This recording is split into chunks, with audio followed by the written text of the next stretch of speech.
नमस्कार. तर बघा गुरुवार आहे आज आणि गुरुवार मला पर्सनली सगळ्यात जास्त आवडतो कारण माझा गुरुवारी उपवास असतो आणि मग गुरुवारी उपवास असला की रुद्राला टिफिनसाठी वेगळं आणि मला उपवासाला वेगळं असं काही बनवावं लागत नाही.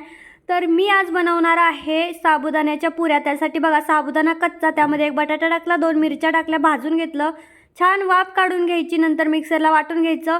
अर्धं वाटल्यानंतर त्याच्यामध्ये थोडं पाणी टाकायचं आणि पुन्हा वाटून घ्यायचं. तर बघा याच्यामध्ये मम्मी, पप्पा आणि रुद्राचा एक छोटा भाई अशी 4 जणांची फॅमिली रुद्राने काढलेली आहे. त्यानंतर हे रेडी झाल्याच्यानंतर थोडं मीठ टाकलं आणि पुऱ्या करा. तर बघा मी तुम्हाला इथं पुरीसुद्धा आणि भजीसुद्धा करून दाखवणार आहे. तर मला कुरकुरीत जास्त आवडतं. पुऱ्या केल्या तर मऊ होतात, पुऱ्या खूप गच्च अशा फुगतात सुद्धा. तर बघू शकता पुरी किती छान अशी फुगलेली आहे.